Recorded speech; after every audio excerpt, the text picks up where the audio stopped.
Chestnut Hill.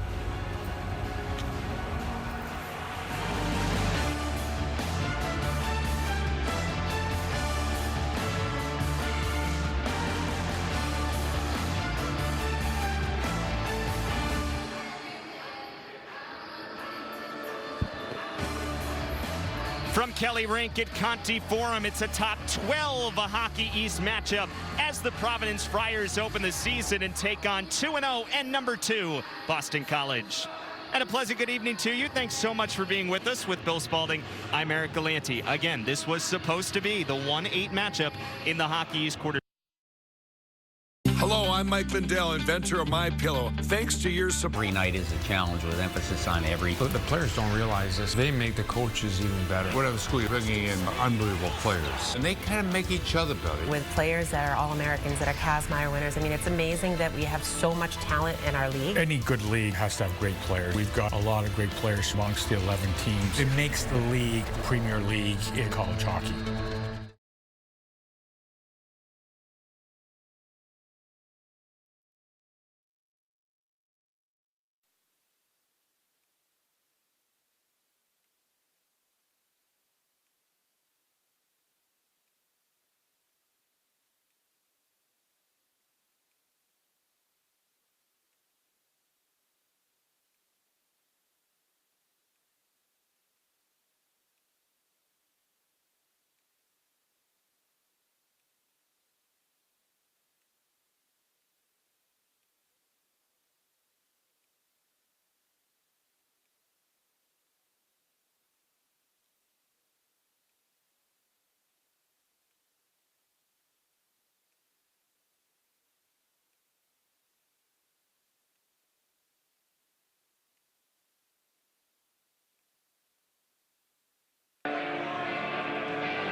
So the Eagles, who were second nationally in goals per game a year ago, picking up right where they left off. Johnson plays the puck behind to Bunce. Mark McLaughlin, the captain of the Eagles, who scored twice on Saturday, had it for a moment, but now Jamie Engelbert knocks it in deep. And BC got consistent scoring from 3 of its 4 lines last week as well, so showing a depth in scoring again this year, it's going to make them very difficult to defend. Providence brings back 8 of the top 9 scorers from its team last year. They do lose the nation's top scorer from last season, but still bring back close to 80% of their goals. Icing here. We apologize for some technical difficulties earlier in the show. We appreciate you sticking with us, though. With Bill Spalding, I'm Eric Galanti, our entire crew here at Kelly Rink for this top 12 matchup in Hockey East. A matchup that was originally scheduled to take place last week. UMass was healthy, ended up subbing in for Providence. Providence healthy this week, so these two teams who were not originally scheduled this week kind of find each other in this unique year where matchups are being found based on who is able to play and get as many games in as possible early on in the year. Quick trigger from the blue line is snared by Spencer Knight from Brett Berard, one of the freshmen for Providence. Draft pick of the New York Rangers in the 5th round this year, who will be joining Spencer Knight next week at the United States World Junior Team's training camp, getting set for World Juniors this year, coached by the head coach of Providence, Nate Lehman. Yeah, and he's getting a good look at a couple of guys who will likely be a key part of his team, not just the players from his roster, but for Boston College, Spencer Knight, Clay Cole, Matt Boldy will likely be a heavily contributing forward for that team as well. And Drew Hellison's earned an invite to the camp next week. Shot here was just wide of Spencer Knight. Might have gotten a piece of it, as now Parker Ford plays the puck behind the net. Nesterenko tried to come out of the zone with it. Good forechecking pressure by Providence early on. The Friars unofficially have all 3 shots in this game so far and are playing like a team that has been waiting to play for a long time. Hutsko in. His shot is denied by Malo Hill. Now, what you'll see with Boston College, the strength of this team is its skating speed. Stick saved by Malo Hill, and the shot from Marshall Warren from the blue line. So you saw it there with Logan Hutsko, and because BC has so many skilled skaters, they can make offensive chances out of plays that look very innocent. Shot is sticked aside by Spencer Knight into the netting. A great example of that here, Eric, is this one from Logan Hutsko. It looks like just a 1-on-2, but he uses his speed to cut through a double team, ends up taking on a 3rd defender and getting a good opportunity off. And Boston College has someone like that on every line. You have Hutsko with that speed on the 1st line. Freshman Colby Ambrosio on the 2nd line has tremendous speed there. And on the 3rd line, we've seen freshman Trevor Kuntar show off his skill and speed very early on. And of course, the Eagles are playing without Alex Newhook, who is maybe their best player of their forwards from a year ago. Newhook, who is with the Canadian World Junior team at their bubble in Red Deer, Alberta at the moment. Ruica, one of the freshmen for Providence, stepping up. O'Neill plays it behind for a moment, and it's brought out by Mitch Andrus for Boston College. Drew Hellison, who has played a ton of ice time in his first 2 games in his sophomore season. His shot in, rattles wide of the net all the way. Danny Waite plays the puck now with the 4th line on for the Eagles. Shot from Carew, hit off of his teammate Harrison Roy, and comes out of the zone where Engelbert and Hellison will race after, and Hellison first to it for icing. As I mentioned, 2 wins for Boston College to start the season. Providence's first game, but it's a Friar team that comes in with some pretty lofty expectations once again. They're the 10th youngest roster, but some of that's misleading. When you recruit really talented players, they might skip a year or 2 of juniors, so they bring back a ton of their offense. Even though they lost Jack Dugan, their #1 scorer, they bring back their next 8 scorers from last year, 82% of their goals from last season. So young in terms of age, just like this Boston College team, but that doesn't mean it's a team full of freshmen. Yeah, there was some conversation that maybe with Tice Thompson, was he benefiting at all from Jack Dugan, which was really unfair to the year that Thompson had. And they also didn't even play on the same line for a lot of the year, but a real chance for Thompson to shine as kind of the leader coming back. 3rd in the country, as we said, in points a year ago. And that always goes both ways. Jack Dugan, when he did play with Tice Thompson, benefited from playing with him as well, the same way that you could say that about some players on Boston College. Quick trigger by Ambrosio, and Malo Hill made 2 saves on it. First one was a quick shot in traffic. Warren from the blue line steps up to keep it in for a moment. Nobody there. And Mike Callahan, who was a captain as a sophomore last year, out ahead for Matt Koopman, who couldn't get a shot on goal with it. Matt Boldy had a touch for his second, right in front. Koopman tries to whack at it, gets in front with Knight anyway, and he sticks it aside. Really good pressure here from Providence early on. Malo Hill will play it behind the net. Good speed by Mark McLaughlin, the captain of the Eagles as a junior. And really good tempo to this game, too. Both these teams really skilled, really good skaters. Boston College had to win a game against a really heavy team like UMass last week, who wanted to make the game muddy and physical. I'm not saying that Providence isn't going to play physically. They have been on the forecheck, but maybe a team that more suits an end-to-end speedy game here today. Ellison steps up, and a delayed penalty is called here with 15:01 remaining in the first period. And our first power play opportunity of the game will come to Boston College as Davis Bunce will go to the box. It's a holding call, so let's see here. Boston College trying to create behind goal. It was good work by Kuntar, who got tied off and then held. Just earlier on, you saw one freshman create the power play. Another freshman, Colby Ambrosio, nearly scored. Ambrosio's filling Alex Newhook's role on the line with Mike Hardman and Matt Boldy. Similar players, speedy, fast, creative. He's fit in really well. Boldy, first shot of the power play, might have gotten McLaughlin or gotten all the way through, and it comes out of the zone. Jerry York, one comment out of last weekend was he said we need to get more power play opportunities. The Eagles scored 1, but only had 1 power play chance against UMass on Saturday, 5 for the whole weekend. He said he was really encouraged by the week of practice specific to the power play that his team had this week. And you expect with Boston College's speed in general, they are going to get a lot of power play opportunities. The first game of the series against UMass, they had 4 power play opportunities. So I think consistently you can expect 4 or 5 power play opportunities a game for the Eagles. Mike Hardman trying to corral it, ends up out of the zone once again as Logan Hutsko, Drew Hellison, Hardman, Boldy, and McLaughlin, the first power play unit on the ice for the Eagles here early on in the first period. Hutsko right in front for Hardman, spinning his shot. Boldy trying to whack it out of the air, couldn't get it clean, and it's all the way down the ice to Spencer Knight, who just picked up his first career college assist last time out on Saturday.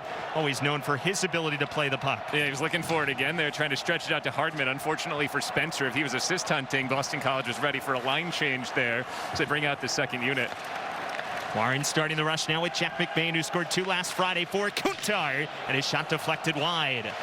In the corner, Parker Ford for Providence got it ahead, and one of the tri-captains of the Friars this year, Greg Prince, knocks it out of the zone. It's a good mix on this second power play unit for Boston College. You have 3 freshmen, Ambrosio, Kuntar, and Powell, along with a senior in McBain, and then a sophomore with a lot of experience in Marshall Warren. Beg your pardon, McBain a junior, but 2 experienced guys, 3 speedy newcomers that can really mix it up. Kuntar right in front, got it right into the stick of Jason O'Neill, and this is strong penalty kill for the Friars in their first opportunity this season. That Eagle first unit had 2 A-grade chances, did not get an A-grade chance when the second unit was out there. Muntz comes out of the box, had to join the play for a moment with the puck right in front of him. Johnson gives to the transfer, Tugnot. Now the shot in by Berard. That'll wide of the net. Callahan plays the puck now over to Johnson. Waiting his turn, back for Callahan, who was a dominant power play player a year ago. Deflection try, and then off of the boards. Spencer Knight has a glove on top. Well, 1 power play for Boston College and 1 really good opportunity. Matt Boldy, well, he's not on the BC baseball team. Comes up empty here, no score.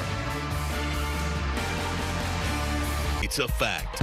Millions of Americans are currently faced with the rising cost of home repair bills. If this is you or someone you know, we have important information that could save you thousands. Affordable home warranty coverage is available that provides protection that costs less and is customized to fit your needs. Call Home Warranty Helpline on your screen for a free quote. There's no credit check and everyone is guaranteed approval. The call and consultation are free.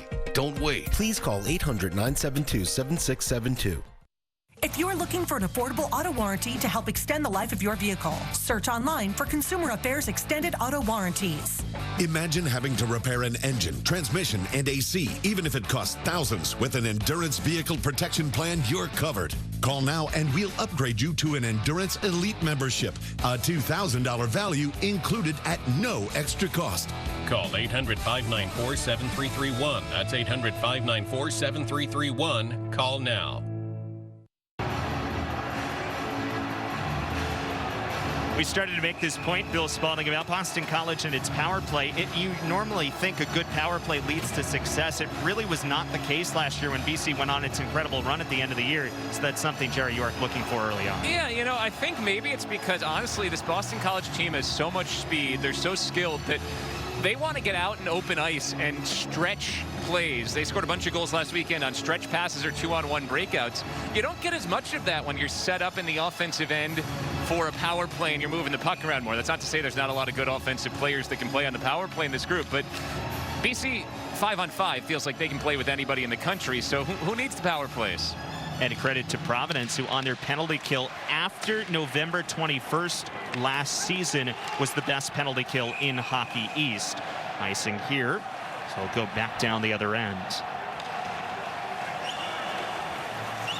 It's a big weekend for some of these young guys like Eamon Powell, the freshman defenseman, step up and do an even bigger role, because as of right now, Boston College slated to play UConn next week, and they will do it without Drew Hellison on defense, an area where the Eagles are already thin, which means Eamon Powell will probably thrust up into that first defensive pairing and likely play 25 minutes a night. So they really need him to continue to build his confidence in his 3rd and 4th college games here. Player they're really excited about. He's undersized. You look at him, he looks incredibly young. He is 18 years old, but he is one of the best skaters in college hockey, was considered one of the best skaters in the NHL draft this year. So he makes up for his lack of size with his speed and his positioning. Shot deflected into the corner. where Patrick Giles tried to play it out of the zone. Got his stick on it now and whacks it ahead beyond the goal line, where another man who will be going to the national team junior camp for the United States, Cam McDonald, plays it. Chance here, open net, Prince, shot stopped by Knight. Good job sliding into position off the setup from Brett Berard. Oh, and that's the key that you talk about with Spencer Knight is his positioning. That's what he's known for. He's one of the best positioning goalies in hockey, so he doesn't have to make a lot of spectacular saves. And this is another great example of that. And all night long, he's been sliding over, feeling that positioning perfectly to a point where there's just nothing to shoot at. When you have your angles down like he does, he's really good at playing the angles, it takes a perfect shot to beat you. So again, his goal is not to make 6 or 7 saves that could end up on SportsCenter. His goal is to make it so he doesn't have to make saves like that because he's in good spots all the time. Imagine a game like this has a bit of extra motivation for Spencer, who arguably you could say played his worst game of the season at home against Providence last year when he allowed 6, though after that point a 1.75 goals against average the rest of the way. Shot by Callahan rising high of the net. That game was still really early in the season as well, and Jerry York said, hey, that point in the year, we didn't have everything figured out in front of Spencer either, so he said, no doubt. 6 goals sounds bad for a goalie, and it's never a good night, but sometimes it's about what's going on in front of you, and that's what he said about that game last year. And honestly, if anything, it kind of proved what a special player this could be because of his resilience bouncing back from that and never missing a beat the rest of the year. For Knight, who allowed 3 goals in each of the first 2 games, stopped exactly 30 shots in each of the first 2 games this year, which were his 9th and 10th career college games with 30 or more saves already. 25 career wins in just a year plus 2 games for Spencer Knight. Face-off win, Providence. They've been good on that regard so far. This was offside as the puck came out of the zone on the stick of Ben Mirages. This is, as we said, coming up next week. A couple of guys on the ice here today will be going out to Michigan to participate in the junior camp. Again, different this year because of all the quarantining procedures around the U.S. and the Canada team. And you can see the guys going under Nate Lehman, who will be the head coach of the 2021 U.S. World Junior Team come Christmas through the first week of the year. Spencer was the starting goalie for the U.S. last year, so you expect him to get the lion's share of the minutes again for Team USA. Mike Hardman brings the puck around the boards. Jason O'Neill got a piece of it for a moment, and Poisson plays it out of the zone. One other fashion note, we're going to learn about Spencer Knight's masks during intermission today and also about his superstitions. I'm curious if he felt like he didn't have a great weekend last weekend because he's changed masks. Last weekend he debuted a new mask for this season. He's already back to last year's mask here in week 2. Interesting, as O'Neill chasing after the puck. Marshall Warren there for it, the sophomore draft pick of the Minnesota Wild last year in the 6th round. One of 6, I should say, draft picks for BC in last year's draft. Mike Callahan plays the puck for Providence. Got a piece of Tugnut stick to wave off icing. Knight will play it around the boards. A lot of time spent on this side of the ice so far. Pretty good forechecking pressure for the Friars. Again, in game 1 of the season for Providence. Originally scheduled to play almost 2.5 weeks ago. Mitch Andres stepping up, and his shot is just wide. Around to Powell, fanned on the first attempt, kept it in for Jack McBain with 2 goals already this year. McBain stuck in the corner with Nestorenko. He's hit off by Chase Yoder, and a delayed penalty coming up on Providence. Will be the 2nd of the game. Puck comes out of the zone here. Trevor Kutar is on as the extra skater with Spencer Knight off on the delayed penalty. And Logan Hutsko, no rush at the moment. Up the ice with speed, Hutsko, and it finally will get touched up and send Boston College to the power play for the 2nd time tonight. No score early in a Hockey East top 12 matchup between BC and Providence in Chestnut Hill.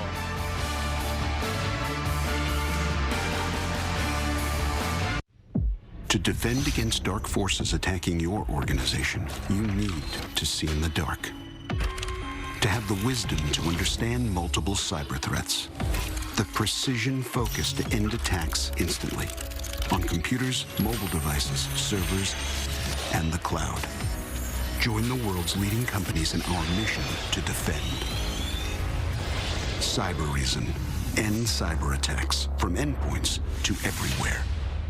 Boston College Eagle fans, when it's time for a new ride, soar to the McGovern Auto Group, a proud supporter of Boston College with over 5,000 quality vehicles to fit your lifestyle and budget. 92 Boston College alum Matt McGovern has built Boston's fastest growing automotive group with 14 family dealerships across the Boston Metro. Find the vehicle you're looking for and join your fellow Eagles. Matt McGovern, Mark Walker, Christine Hyde, and Tom Gilgariff at McGovern Auto Group. Visit them online at McGovernAuto.com and go Eagles.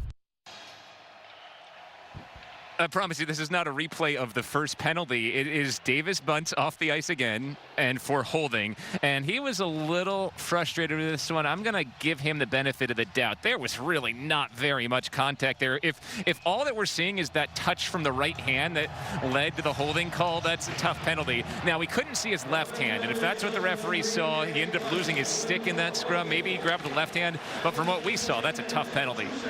Pretty good penalty kill in the first opportunity for Providence. BC now 1 of 6 on its season on the power play so far, as the Eagles setting up for the second time tonight. Puck stuck in the corner here for a long time. Squirts out to the middle, but O'Neill is there with his stick on it. Drew Hellison stepping up, trying to keep it in for a moment, and then it comes out of the zone with Needham chasing after it for Providence. Eagles might have numbers coming back with Needham chasing behind the play. Pucks go with speed to the outside. McLaughlin coming in.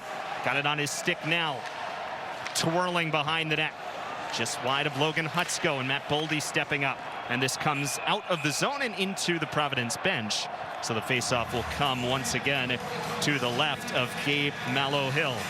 I think it's been a strong start for Providence defensively, and it's helped them ease Mallow-Hill into this game. Again, he's played 9 games in his career, but did not start last year any games. He had not been the regular, reliable starter. Getting an opening night start as a senior, you assume he had some butterflies. They've helped him settle in with good defense, and he's made 2 really good saves out of the 4 saves he's had to make, which has to help his confidence boost as well. Defensive zone face-off win for Providence, but BC is on it right now with Eamon Powell and Marshall Warren on the blue line with Kuntar. This is Colby Ambrosio for Powell, goes right to Callahan, who clears it down the ice. Out in front for Jack McBain off a good feed from Knight.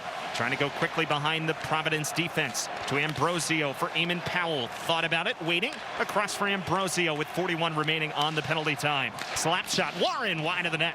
Around to Ambrosio, went through his skates, and Greg Prince will bring it out. 2-on-2 coming back shorthanded. Prince shot and saved Knight. Rebound loose. Prince fighting for it, and he just shoved it wide as Knight got his legs knocked down on the play. Warren did a strong job tying up Thompson, who had the first shot at rebound. It was a good battle by Prince to have a good opportunity at that second. And here they come again. Another chance here. Greg Prince coming up. Prince one-on-one with Powell. Will stop and bring help, leaving it right in front, and the shot rattling wide from Jason O'Neill. Really good pressure, shorthanded for Providence, who has 3 more seconds to kill off on the penalty and is 2 for 2 on the penalty kill so far in its opener. And that one was a wonderful penalty kill. Providence had the best 2 opportunities to score in those 2 minutes.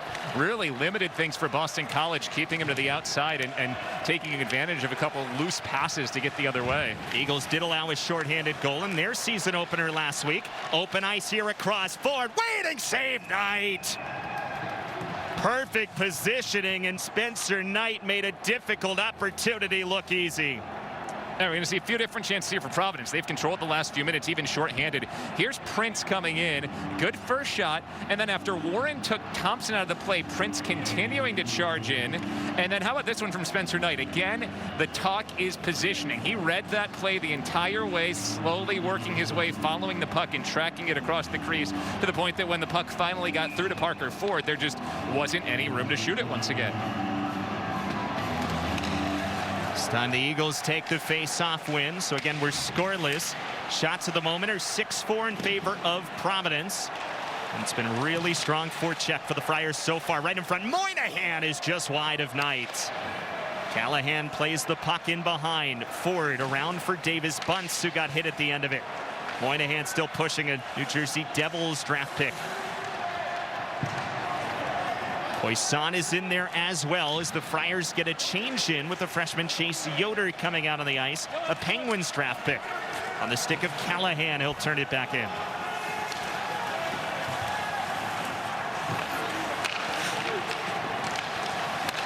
Friars with 7 NHL draft picks on the roster this year. BC with 12, which is the second most in the country, behind only their crosstown rivals from BU. And Chandris trying to play it. Ends up with Koopman wrapping around. Shot and save. Rebound save. Another one. And Knight got it 3 times in front. Boy, Spencer looks very sharp today. Coming off a weekend where Game 1 maybe wasn't his best, then made 30 saves in Game 2 against UMass, and today he's been right on the puck, been seeing it well the whole time, and there again, never gave up any space, kept his 5-hole as well, and then got sprayed by the ref at the end, but covered up that 5-hole. There was no room to go for that opportunity in front. Not fun to take the snow from anyone. And the referee's not supposed to be doing that. Yeah, no, come on. Quickly getting in. It's been some fun after the whistle already in this one between two teams. This is their 9th meeting in the last 3 seasons. Boldy rips one and a save by Malo Hill. You know, that's going to be a better save than maybe it looked live time, because Malo Hill was somewhat screened there. A couple bodies in front, was able to just react to it and get his leg out the last second. Then didn't just get the leg out, but he deadened it to deny Boldy what would have been a 28th point in his last 21 games. It was a slow start for the first-round draft pick last year, but once New Year hit, he really took off. And playing on the line with Mike Hardman and Alex Newhook really sparked him down the stretch last year. Colby Ambrosio has filled in that role very nicely where Alex Newhook's spot would be. We talked to Mike Hardman this week, and he said that obviously Alex Newhook is a phenomenal player, but Ambrosio's speed complements what Newhook does and has allowed him to fill in really well.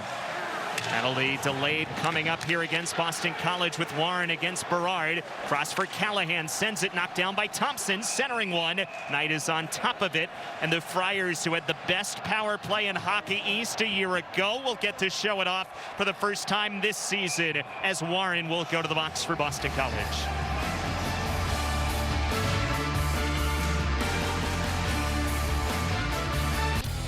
Nesson's coverage of Hockey East is presented by Rockland Trust Bank, where each relationship matters.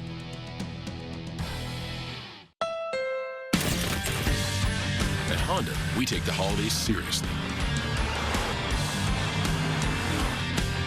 Visit Happy Honda Days to get a great offer on the CR-V.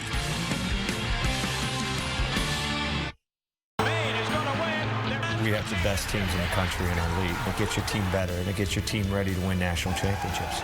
Every night is a challenge with emphasis on every. But the players don't realize this. They make the coaches even better. Whatever school you're bringing in unbelievable players. And they kind of make each other better. With players that are All-Americans, that are Kazmaier winners, I mean, it's amazing that we have so much talent in our league. Any good league has to have great players. We've got a lot of great players amongst the 11 teams. It makes the league the premier league in college hockey.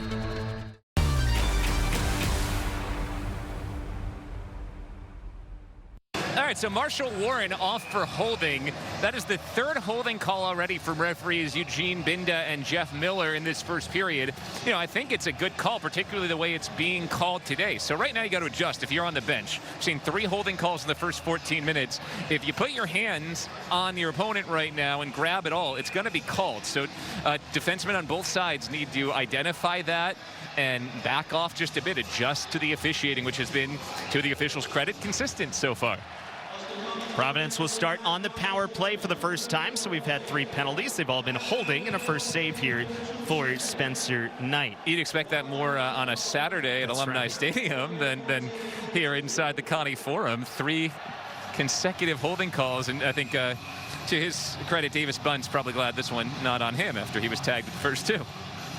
Providence, who was 25.6% on its power play a season ago. That was best in Hockey East. It was 8th nationally for the Friars. Did dip a little bit at the end of the year when the Friars finished as 2-6-1, ending up tied for 7th in Hockey East. But still a really good unit all year long, quarterbacked by Mike Callahan for the Friars out of Franklin, Mass., who ended up with 19 assists on the power play a year ago, which was tied for 1st in the country. Good hit by Powell on the penalty kill for BC. Works around for Tice Thompson, who plays the puck in. Squirting to the center, Callahan, and it's Thompson out there. Thompson with a little bit of room left side, gets around McBain with 1:12 remaining on the penalty time for the Friars. Eagles trying to get it out of the zone. They can't do it. Berard will play it on the point. Down for Greg Prince. Gets it through Michael Carroll. Thompson gets hit by Jack McBain. Out to Callahan. Slides across Berard. Waiting. Back for Callahan. He goes over for Thompson, and it comes out of the zone. Nestorenko got the touch. Yeah, great stick by Nestorenko, who read that well and almost used it like a javelin that jutted out there and allowed him to get off the ice for a change. Eamon Powell able to clear the length of the ice with 39 seconds remaining. The Friars will put its second power play unit on the ice. O'Neill bringing it ahead. He got taken down from behind by McLaughlin. No call at the blue line. Drew Hellison nubs it around on a backhand. McLaughlin cannot clear the zone, though. Holding it there is Ruico, the freshman. Ruico moving on McLaughlin now. 13 remaining on the penalty time. Johnson on the blue line, kept it in. Ruico waiting. His shot deflected into the corner. Ford will play the puck behind the net for O'Neill. Final 2 seconds and one of the penalty, and the Eagles kill it off. Nearly ended up with Marshall Warren right out of the penalty box, but still back on a Providence stick. It was a good puck possession for, say, the first 80 seconds of that power play for Providence. Nestorenko's breakup gave BC relief, and then they did a strong job the final 40 seconds. Boldy's pass just a little bit too far for Mitch Andrus with 3:35 remaining in period number 1. Providence really should not be a huge surprise. They're out shooting the Eagles 13-5. Providence, who last year ended up 6th in the country in shots per game. Here's Yoder, never get a shot in, ended up sneaking across the crease. I think it got deflected off Yoder's stick, and Knight just had to steer it aside. Friars, who get to finish the point, averaged nearly 34 shots a game last year, which was 6th nationally. Right in front on a loose puck. Malo Hill at least got a piece of it, and now Ben Miranges trying to play it out of the zone. Engelbert gets it ahead to Chase Yoder, one of 4 freshmen joining the Providence roster. He got all the way in front, never got a shot, but got a little bit of a stick in on Spencer Knight. Here's Greg Prince now, trying to get it to McDonald, does on the second effort. McDonald centering one. Knight maybe had a piece of it. Engelbert was there as well. Engelbert behind the net. Michael Carroll on it now for Boston College. Eagles clear the zone, and Hutsko racing after it, but Mirage is first to it. Deflected beyond Michael Carroll, and icing called to give a breather with 2:27 remaining in the first. You know, we've seen a lot of Spencer Knight over the last year plus, and I think he tends to play better the more pucks he sees. He really gets into a rhythm, and right now in this first period, he's locked in with 14 saves. The one adjustment that Providence has made over the last couple of minutes, which I think is what you have to do against Spencer Knight, is they've tried to get in on him, get more physical with him, because if he sees it, he saves it. You have to take away his vision, you have to screen him, and you have to pressure him and even contact him the way Yoder did there. Hard drives at Spencer Knight make him uncomfortable, because right now he's very comfortable. Powell across. Hellison, big save. Malo Hill. Certainly the loudest save of the game, rattling off the boards in the Cavaliers Conti Forum. Eamon Powell will bring it up. 2:10 remaining. First period. Again, shots are 14-6 right now in favor of the Friars. Scoreless game. 2 power play chances for BC. 1 for Providence so far in game 3 of the year for the Eagles. Game 1 for the Friars of Providence, as Brett Berard, again, one of 4 freshmen joining the Friars. 7 newcomers this year, but just 4 are freshmen. 3 are transfers. Berard, a draft pick of the New York Rangers. Bringing it up 3-on-3. Shot is high and stopped by Knight for save number 15 of period 1. Already halfway to his total for each of the first 2 games of the year, when he stopped 30 Minutemen tallies in each. Stretch pass. Trevor Kuntar, the Bruins draft pick, tried to leave it for Casey Carew. Ends up out for Marshall Warren. You can see the Eagles, this will be icing here, but you can see they really try to thread that old 2-line, 3-line pass, trying to stretch things. It did result in a couple of goals already so far this year. Heard some names you certainly might recognize so far. These are all players who are going theoretically, to the NHL. A couple of draft picks, and you've certainly heard some names that played in the NHL at one point. These are all sons of NHL dads. Again, this couple of the longest, the Berard family. Brian played with 6 teams, Ron Tugnut with 7, and Danny Waite, that lengthy career, he played with 6 teams in his career as well. And now for Berard, his dad actually is the head coach at Holy Cross as well. So Berard, I think, is a player that this team's really excited about. Rangers draft pick. And how about the pressure of, hey, okay, we lost top scorer in the nation last year. We're going to put you on the top line. And sure, they're not asking him to do the scoring of the top scorer in the nation, but they're putting him in a high responsibility role early on for Nate Lehman's team. And obviously he thinks highly of him because he's picked him as one of the 29 players he's taken with him to World Juniors camp. Final 37 seconds here. Early, it was even. Providence has had a ton of shots in the last 6 or 7 minutes of this period. BC trying to escape scoreless at the moment. A good period in goal from their sophomore goaltender, Spencer Knight. Maybe one more rush here. Huts go wide for Jack McBain. Coming across, pass was deflected. Drew Hellison knocked it down. 14 seconds remaining in the period. Jack McBain steers one behind the net for Logan Hutsko. Tried to center one. David Cutton was at the receiving end of that pass a lot last year. No one there at the moment here. Another rush for Providence in. Shot deflected high on Hellison. He caught it up near the helmet. And that's how period 1 concludes. Shots end up at 15-6 in favor of Providence. Spencer Knight stopped all 15 of kind of the line in the sand on that Boston College season last year, which ended up winning the Hockey's regular season. Yeah, and really that was the only game that was a huge alarm bell siren going off, because the losses before that were to a Denver team that at the time was the top team in the country. So that was the one that came back from Denver where you felt like, okay, could write those off on the road, and everyone was kind of like, oh my. But Spencer rebounded, like you said, showed his durability, didn't really have a clunker the rest of the year. And Boston College got its lines figured out. By the end of December, they were in the right pairings and the right threesomes across the board, and that allowed them to have that second half surge where they were scoring at a rate unlike anyone else in the country. All right, period 2 here at Kelly Rink. Again, shots were 15-6 Friars in their season opener. Eagles game number 3, ranked 2nd in the country once again, which is where they started in the preseason. Jack McBain on the puck now. Stops to get around Tice Thompson, but Thompson able to steer the puck behind him, where Ben Mirages plays it along for Berard. And here comes Thompson, 3rd leading scorer in the nation from a year ago. Back for Greg Prince. His shot was blocked in front. Deflects right out. Another shot in by Berard. Got knocked down. The Eagles blocked 2 in that sequence. Leading out in front. And a blown tire by Hutsko. Puck goes all the way in on Mallow Hill. This is what UMass saw last week. The danger of Boston College is how quickly they can get from defense to offense. Those stretch passes burned the Minutemen a few times, and there that stretch pass would have had Hutsko in if he could have kept his feet, or at least in a one-on-one situation with the defenseman on the other side of the ice in a foot race. Kind of amazing that Logan Hutsko comes back as a senior, one of the leading players in the country a year ago, and is almost overshadowed by all of these sophomores that have come back for Boston College. But Hutsko, all he did was register 3 assists in the opening weekend of his senior year. Another shot in. This one was high. McDonald knocks it down, tried to get a second effort.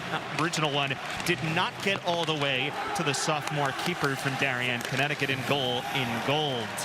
Moynihan shot across for Ford, and he couldn't get his stick on it. And then Moynihan, Ford, and Hellison all meet 6 inches up in the air behind Spencer Knight. Marshall Warren got a hit from O'Neill right off the bench, and the Providence forecheck strong once again to start period 2 as Engelbert takes it behind the net around Warren. Moynihan, the draft pick of the Devils, sends it out to Johnson for Davis Bunce. His shot in, and a left pad save by Knight. Yeah, so far this is looking just like the first period. Providence really buzzing, and Boston College struggling to string passes together through the neutral zone to get the puck to the offensive end. Trevor Kuntar trying to chase after this one. 3rd round pick of the Boston Bruins this past year for Kuntar. Coming in, Tugnut, loose puck on the left side of Spencer Knight, and the follow-up chance, it was O'Neill, couldn't get a backhand steered on net. That was Matt Tugnut who brought in the opportunity for Providence, grad transfer from Sacred Heart, that was part of that Pioneers team that had an outstanding season in Atlantic hockey. Tugnut also the leading active shorthanded goal scorer in college hockey. So you got to keep your eye on him shorthanded. Patrick Giles looking for Waite. He comes in, trying to center for McLaughlin. Ends up back with Mitch Andrus for Boston College. Danny Waite to the point, and Patrick Giles winds up deflected wide with a battle in front of the net between Mirages and Mark McLaughlin. McLaughlin will head off to the BC bench, kept alive with the skip pass across for Mitch Andrus. His shot is sticked aside by Malo Hill. Andrus has been good on offense. He's taken 3 of Boston College's 6 shots so far. Guy didn't play a lot as a freshman, but I think the Eagles been impressed with the step he's taken forward this year. He's become, say, the 5th defenseman in the rotation at this point in terms of ice time. Yeah, the Eagles lost 4 rotation defensemen from last year, so somebody was going to have to fill that void. Mitch Andrus certainly been a good option so far, the sophomore defenseman from state of Minnesota. Nestorenko tried to center to the middle, got knocked in the air off of Needham, and works out to Drew Hellison. Hutsko right off the bench with Nestorenko and McBain. Jack McBain lost the puck. Back to Nestorenko, the freshman from Brooklyn. Couldn't hit Caro, it was behind him, and Hellison will chase after it. Spencer Knight will steer it aside. Good forechecking pressure by Berard. We have certainly seen a lot, and impressed with what we've seen on Brett Berard so far in the first game of his freshman campaign. Thompson plays it around to Berard, as you said, playing on the first line for the Friars in his first career collegiate game. And I'm sure he was antsy to play. His dad, David, the head coach at Holy Cross, had already had some games under his belt this year. He had to stop and watch Dad play while he was still waiting to get on the ice, and he is impressed in the first, say, 25 minutes of his college career. David, who also played at Providence, was an assistant coach at PC 2 different times before getting the head job at Holy Cross. So Brett's been familiar with this program for a long time. And I'm sure they'd both say his mom, Lynn, also a great athlete. She played field hockey at Holy Cross. Shot, and Nestorenko blocked, rebound, hit pipe somewhere from Hutsko, but did not go in. Oh, he had a wide open net, too. Arms up in celebration when he released it. That's best opportunity by far the Eagles have had today. Moynihan will play it back for Davis Bunce. His shot on the ground, looking for a tip, didn't get one. Another try, and it lofts into the catching mitt of Spencer Knight from Moynihan. Oh, my. Logan Hutsko has been one of the best goal scorers in college hockey over the last 3 years. And this is just an A-plus chance off a block shot. Net was wide open, and he just rifled it off the left post. That is one you do not expect Hutsko to miss. And boy, that would have really helped change the momentum in this game for Boston College. Again, as we've said, that's the danger of playing BC. You feel like you have them on their back feet, but they can counterattack at a level unlike most teams in college hockey and turn, say, a stretch of 10, 15 minutes where they haven't done much into all of a sudden a 2-on-1 or a chance like that where Hutsko was there right in front. Again, it's hit the left post like we just mentioned and skipped away. I think Jerry York is asking if maybe it hit the back post, because again, Hutsko reacted like he thought he'd scored, but no, that was off the left post, not off the hard frame behind goal. So the call on the ice was right, and if they do end up going to review it, it will be a very quick review to confirm the call. That is about as animated as you will ever see the ever-positive Jerry York, the Hockey Hall of Famer a year ago. He will go into the U.S. Hockey Hall of Fame, already been announced. The induction won't happen until next December due to COVID-19, but another honor for the winningest coach in college hockey history. And I'm sure what he's saying there is, hey, you got the review board, why not just go look at it? But if the official who had a good view of it was as confident as we were from seeing the replay, it was pretty clear that it hit the side post, so no reason to go even look at it on video. Drew Hellison, who again on the ice for a long time for Boston College, certainly the most minutes by far for a 3rd game in a row. Squirts out to BC, and Mike Hardman spinning with it and will whack it in. Hardman playing on the line, still with Baldy. Eventually Alex Newhook will be back from the World Juniors. It's Ambrosio manning that second line center spot right now. Hardman stops it, looking for Boldy behind the net. Callahan pushing off of him with Chase Yoder there as well. Centering try, looking for Hardman. Good job by Providence with a lot of bodies there, clogging up the middle. And, you know, this line, as it is right now, you've got a guy who's an all-arounder like Boldy, a power forward in Hardman, and a speedster in Ambrosio, similar to what Newhook is. So it's a good mix between the three of them. Quick try in from Carroll, and Malo Hill with help from Mirages, able to cover up. 13:42 remaining, second period, still without our first goal. Home is a place we've all seen a little too much of these past few months. But home was all we had. So as we go back out into the big wide world, maybe we'll return with a new appreciation for the place that kept our loved ones safe and close beside us. Because even after 114 years in the business of home, one thing is more clear than ever. When home is all you have, you certainly have a whole lot. This is Johnny Gaudreau, former Boston College Eagle. I played college hockey, as did 80% of the Americans in the NHL.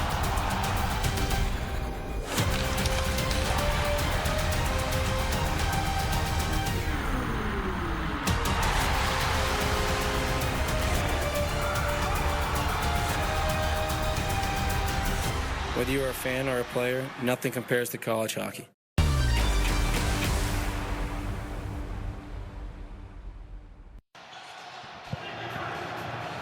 Scoreless tie here in Chestnut Hill, Boston College and Providence with Bill Spalding, Eric Galanti. So glad to be with you. Wish you all were here with us, but certainly looking forward to having you back again. And we certainly know how privileged we are to be here today, and hope you are enjoying a little bit of a respite and watching some college hockey. And such great work by all the folks at Hockey East, just trying to get games in. Anyone who's available to play. These two teams were not scheduled to play this week. Both were healthy, both able to get on the ice, and certainly we are the lucky ones for getting to watch. And a game that Providence has really controlled the run of play so far. Shots are up to 18-8 in favor of the Friars to this point. That's 3-2 in period number 2, without a goal on the board so far between these two top 12 teams. Poisson plays it behind the net, and a delayed penalty is called with 13:21 remaining. And you're not going to believe it. It's holding again, the fourth holding penalty of the 4 penalties today. This one, though, was honestly the most obvious of them all as we get a look back at it. I mean, you had Boston College coming through the neutral zone, and again, just that is as clear as day, with Patrick Moynihan just wrapping up Nikita Nestorenko around his arm and tugging him to the side. So he's arguing it, but of the 4, this is the one that was the easiest call of the day. Worth noting, again, new Hockey East commissioner this year, Steve Metcalf. One of the first things he did was hire a new Hockey East supervisor of officials, Brian Murphy. He was a longtime NHL official, so looking for some things, looking to train his officials this year. So that is another different wrinkle to this season in part of Hockey East in the Metcalf era. Certainly off to a unique, but a start that is certainly a lot of credit to a lot of folks who have done a lot of work to get games on the ice at this point. And we look at the Boston College power play, Bill, which has certainly not gotten itself going, at least early on today. No, it looked better last weekend. Today it has not been very strong at all. First power play, 1 good chance. Second power play, no good chances, and 2 shorthanded opportunities the other way for Providence. Played all the way around the boards and out once again with 1:15 remaining of the power play time. Again, the penalty is Moynihan for holding at 6:39 of this second period. Eagles' first unit still on the ice, trying to get it in with speed, and Hutsko finally brings it around. Callahan plays it on a backhand. At Boldy got a backhanded stick on it.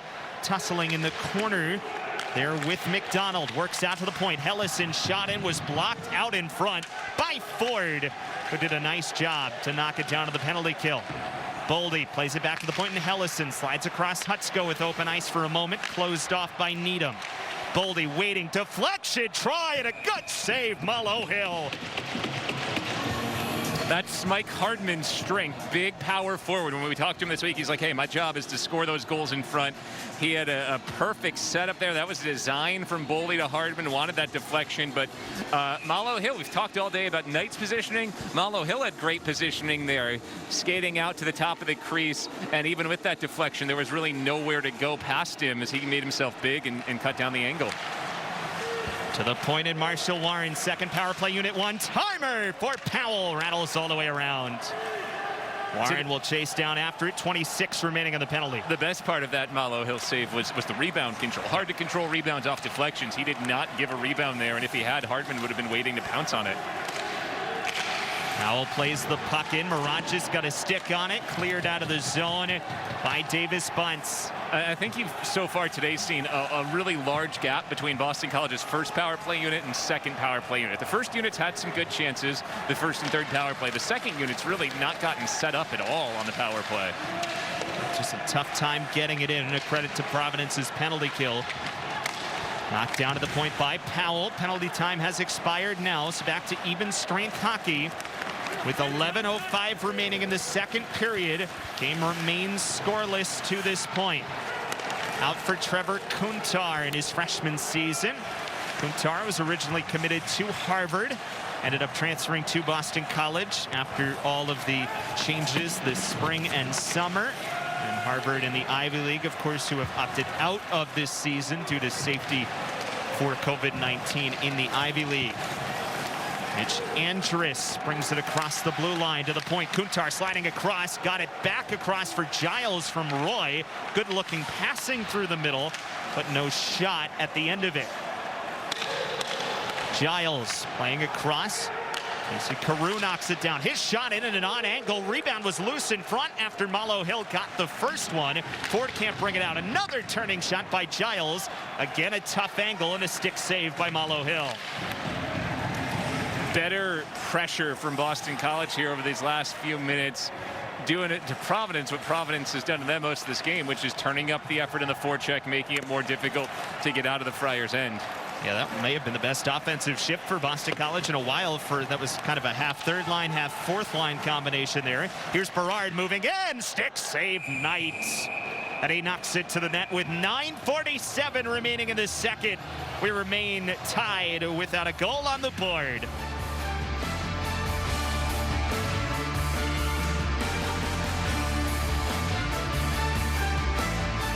Attention homeowners. Are you behind on your mortgage payments? Is the bank threatening to take your home? Is your home worth less than you owe? If you answered yes to any of these questions, then you need to call this number right now.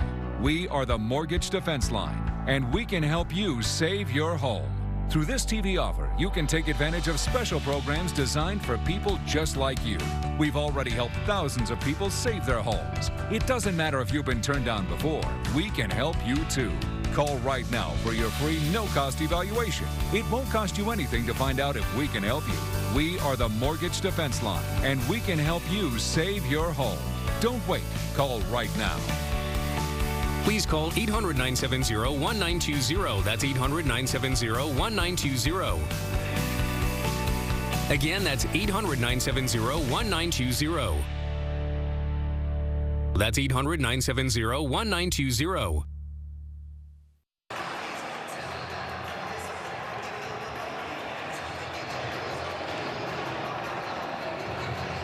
Still scoreless here in Chestnut Hill, not for lack of chances though so far. Shots are 19-12 in favor of Providence. Another power play opportunity just by the wayside. And you see Eamon Powell has gotten a lot of minutes as a freshman on this blue line for Boston College. Again, 4 rotation defensemen left last year due to graduation, so Powell has stepped into a huge role, and he is, as Jerry York told us last night, exceeded our expectations to this point. And he's a great example of, let's say, maybe not the prototypical, but a typical Boston College Jerry York recruit. Super skilled first-round skill, maybe not first-round size, which is why he fell down the draft board a bit. But Jerry York's made a living of taking these guys that are maybe a little bit undersized, but talented and speedy, and turning Boston College into a team that can fly all over the ice, mixing in some size, guys like Jack McBain and Patrick Giles to complement the speed. Nestorenko brings it in, slides a pass for Hutsko. Couldn't get a stick on it. Prince tried to bring it around the net. Berard will chase after it with Callahan. Jack McBain to play it there. Back to Providence. And coming out of the zone is Berard. Got it ahead for Tice Thompson for the Friars in the midst of a change. Thompson, who's one-on-one with Drew Hellison, who gets the assignment of the best forward on the opposite team. And he does well on that particular opportunity. Knight will play it behind the net. 8:45 remaining, second period here in Chestnut Hill. Puck comes out of the zone. Be played by Ruika. Around for Warren. In front of the Providence bench at the moment for Tugnut, the transfer from Sacred Heart. Again, not much turnover. Nobody home on the pass for this Providence team this year. 7 newcomers, only 4 are freshmen. Nate Lehman feels like his team's speed is at a different level this year. He feels like this is a group that's really going to get better through the whole year, which is why, beyond the obvious of the COVID shutdown for the last couple of weeks, he felt like his team was humming, but they've played really well today, even in limited practice time. Yeah, humming's a good word for the way they've played today. Again, it's a program with pedigree, 2015 national champs, recruited well since, too. Shot was deflected high. Caro, it was blocked by Tugnut, sliding across to avoid a shot on goal. Caro once again walking in against Tugnut, and Tugnut did a good job again to get it away from Caro. He's got another opportunity. Gives it off for Ambrosio. Speedster gives it to Powell. Wade shoots up high. Malo Hill the save. Rebound was there. And then Engelbert to the ground. There's no penalty called. In the run of play, it's called by the officials. Providence was looking for something. Kuntar in. And a save, Malo Hill. I'd love to get a look at that scrum. We're going to see Kuntar's opportunity coming off it afterwards. And this after there was that scrum around and Kuntar sailing in. Let's see, here it is. Yeah, Boldy got away with one. Hands right in there, wrapped around. It is left arm inside of Engelbert's elbow and tugged him down. That very easily could have been the 5th holding penalty of this game. Been a tough hockey game for left tackles so far. 7:25 remaining, second period.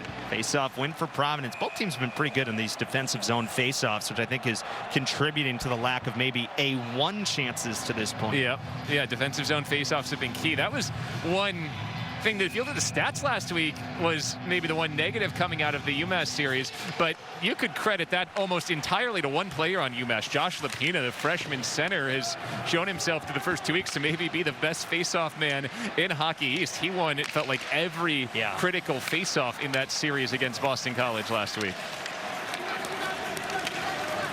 Providence second line on the ice.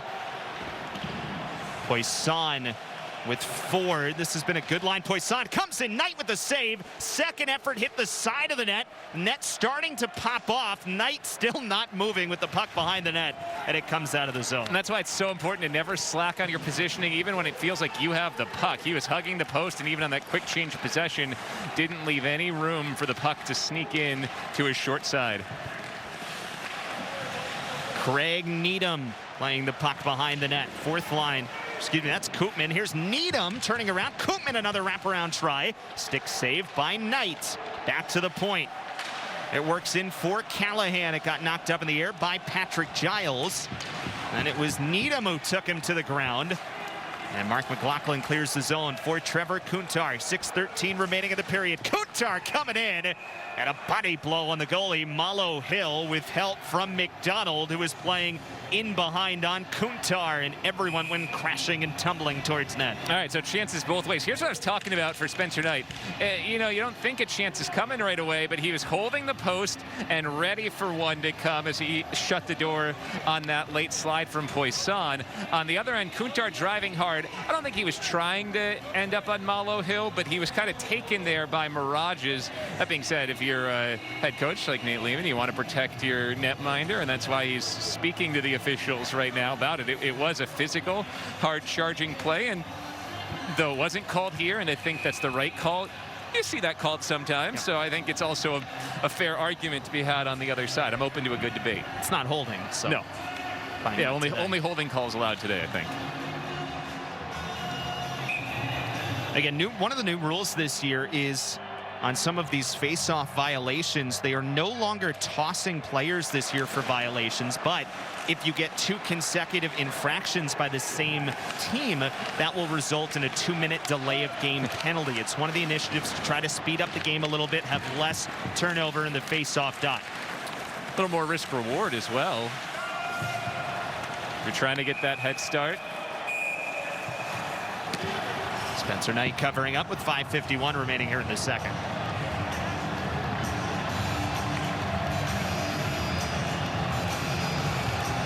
No score here at the moment. Boston College and Providence here at Kelly Rink.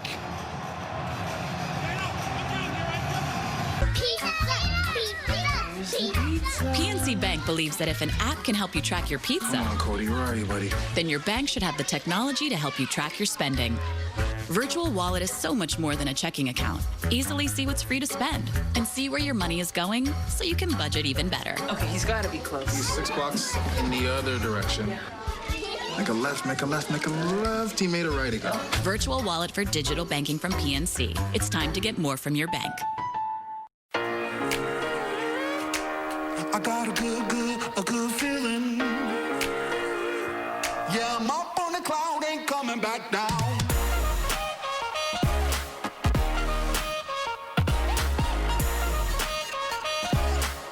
I got a good feeling.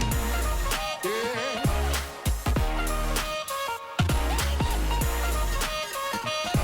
Yeah, I'm up on the cloud, ain't coming back down. See some of the numbers on Tyce Thompson last year. He scored a point in 27 games last year. That was tied for the most of anyone in the nation last year. Just an outstanding season. Yeah, and again, doing it both scoring goals or setting up his teammates. The 19 goals, 25 assists. Great numbers for his center. Show you can be the playmaker you want out of your center, but still finish when you have the opportunities. Well, he's been good today. Two shots, and his line of Thompson, Prince, and Berard has combined for 8 shots. So they've certainly done the lion's share of the work on offense for Providence today. Fewer shots in this period so far, both ways. Maybe even some better opportunities as well. 5:33 remaining here in the second period without a goal to this point. Providence first game of the season after having some COVID shutdowns. Nate Lehman was very open talking about it in his media availability this week, which is why we mentioned it to you. Just been hard for a lot of these teams. There's so much going on. Everyone's putting so much work in to get on the ice to this point. Sometimes we've had games shut down at the last moment over the course of this year. But for the players who live and die by everything, it's been tough emotionally. And I think both coaches, Jerry York last week, Nate Lehman this week, just said, listen, we need some games at this point. These teams are tired of playing against each other in practice. Yeah, because they've been practicing since September in at least a limited fashion. So a much longer offseason than normal. And, you know, I think you talk to most coaches, they assume it's inevitable at some point. Every team's going to be touched by it. And here is Moynihan, tried that toe dragger. Couldn't get a shot on it. And here comes Hutsko with McBain to his right. Hutsko crossing center. Couldn't find anyone at the moment. Now we'll slide it for Drew Hellison playing up. Hellison in, looking for the deflection, and Hardman in front. And a left pad save by Malo Hill. And yes, everyone's going to be touched by it at some point. And you compare it to, say, like keeping a basketball team free even from contact tracing. You got 10 to 12 players on roster. Hockey teams have 25 to 30, so your odds are just increased. Caro in on a backhand after Boldy slipped late in his period ice with 4:05 remaining. Couple of saves here by Malo Hill as the game's starting slowly to turn towards this end of the ice. Providence has been out shooting Boston College the whole way through, basically wire to wire. And they take the puck now with Johnson for Engelbert. And it slides across for the transfer. Tugnut coming in against Andrus. Cutting center, tried to slide one, ended up a pretty good opportunity, but Knight had his left toe equal to it. Now Ambrosio bringing it out against Davis Bunce. The speedster freshman who was named the Hockey East Freshman of the Week. BC and UMass were the only 2 games in town in Hockey East, but the Eagles did sweep those Hockey East weekly awards with Ambrosio, the Freshman of the Week, Boldy, the Player of the Week, and Drew Hellison getting the Defensive Player of the Week. Yeah, there should be a bit more competition this week. There's 2 series going on this week. UMass and Merrimack also playing. They're playing a Saturday-Sunday home and home. Ambrosio looked a little bit awkward there as he got caught up right here. Chance for Needham, and I think that was underneath the pad, but wide all the way of Spencer Knight. Yoder playing the puck in for Providence. Another one of these freshmen for the Friars. 4 of them this year. 6th round pick of the Penguins this year out of Fairview, Texas. College hockey continues to expand to south and west. More and more players from states you never would have imagined 15 to 20 years ago playing at the NCAA D1 level. Jerry York says when he was a player, if you lived outside of 128, you weren't a good hockey player. That was the rule. It's changed a lot since then. Koopman plays the puck for Mirages. That got deflected once, maybe twice. Ended up on the ground, still short of Spencer Knight. Ruico then played it around, looking for Thompson, but Michael Carroll was on it first. Gets it out of the zone for Trevor Kuntar, who plays it in against the boards and up in the air for Matt Koopman, junior from Marblehead, Massachusetts, who Nate Lehman said is going to get more minutes come this year, especially on the penalty kill. That shot whistled wide and comes all the way out of the zone. You know, I think Boston College had some better stretches than it had in the first period, but overall still, you'd love to see, if you're Jerry York, more sustained pressure in the offensive end. A lot of one and done on offense and rushes the other way, whereas Providence is having some of these long sequences like this where they just make it harder for the Eagles to break out.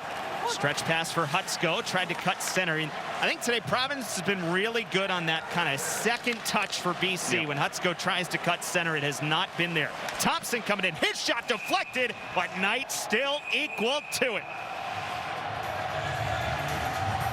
Oh, that was a tricky one. Knight's had to make more saves here. Ladies up to 25 in the game. Here his last two. Tugnut cutting in. Knight didn't overcommit and keeps the left pad on it, and then here deflects off the skate of Marshall Warren, but Knight keeps control and again controls the rebound. His rebound and control, as for Malo Hill on the other side, has been excellent. Both of them haven't given up really any juicy rebounds at all today.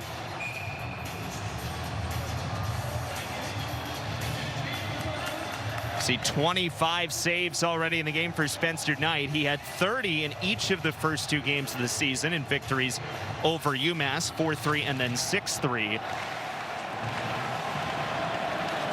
Drew Hellison gets it up out of the zone where Matt Boldy is there. Providence has done a pretty good job taking away this second line. Callahan has been on the ice a lot against Boldy and Hardman and Ambrosio. Friars, who came in, picked third in Hockey East, 12th in the country right now. The Eagles were picked to defend their regular season championship in the media poll. Around for Boldy with less than a minute remaining here in period number 2. No score, a quick one in front. Awkwardly bouncing it on Malo Hill. Boldy spins one on a backhand. Played behind the net. Moynihan will take it out. Runs into Hellison, stuck on the wall. Hellison trying to stretch pass. Got it to Ambrosio. Now it's Boldy centering one. Man, what a save, Malo Hill, and the rebound in. Kuntar was there. Boston College on the board first, as Trevor Kuntar, the Bruins draft pick, with his first collegiate goal. And it took a little stick-to-itiveness. Good transition. Boldy with a perfect pass and a great first save from Malo Hill, but Kuntar dug out the rebound. So Kuntar was in the midst of a change, stayed on the ice with players for the second line. I mean, that pass from Boldy was otherworldly to split it through the defense and get it to Kuntar, who then finishes. It's a great first save from Malo Hill, but just couldn't fall on top of the loose puck. And Kuntar was able to slam the brakes on fast enough to not just fly by and get a stick to it. Oh, Lee, Ambrosio will pick up an assist along with Boldy, and that Boldy pass is one of those that you want to watch on loop a few times. So Kuntar following up after a really good save on the first opportunity by Malo Hill. Could not find the second one. And Trevor Kuntar, in the waning moments of period number 2, lights the lamp for the first time in his college career. And Boston College will take a 1-0 lead to the third period against the 12th ranked Friars. You've been watching it here on NESN.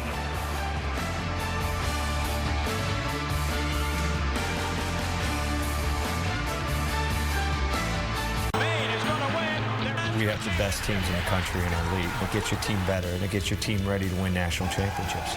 Every night is a challenge with emphasis on every. But the players don't realize this. They make the coaches even better. Whatever school you're bringing in unbelievable players. And they kind of make each other better. With players that are All-Americans, that are Kazmaier winners, I mean, it's amazing that we have so much talent in our league. Any good league has to have great players. We've got a lot of great players amongst the 11 teams. It makes the league the premier league in college. 3-0 on this young season. They were picked to repeat as champions of Hockey East. They were the regular season champs last year and would have played Providence in the 1-8 matchup in the Hockey East quarterfinals. Yeah, UMass picked in that second spot, and Providence here third. Friars, I think, showing right now that they definitely could challenge for one of those top couple of spots. The way they've played with Boston College and for a lot of this game have been the team on the front foot.